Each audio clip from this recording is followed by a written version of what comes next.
ಜಾತಿಯೊಂದೇ ಧರ್ಮ ಒಂದೇ.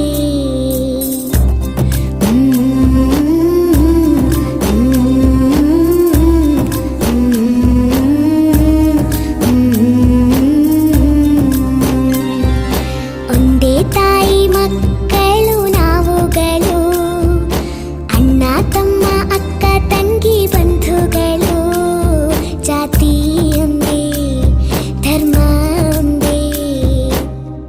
ಒಬ್ಬರ ಕಣ್ಣೀರ ಒಬ್ಬರು ಒರೆಸುವೆವು, ಒಬ್ಬರ ಹಸಿವಣ್ಣ ಒಬ್ಬರು ನೀಗುವೆವು.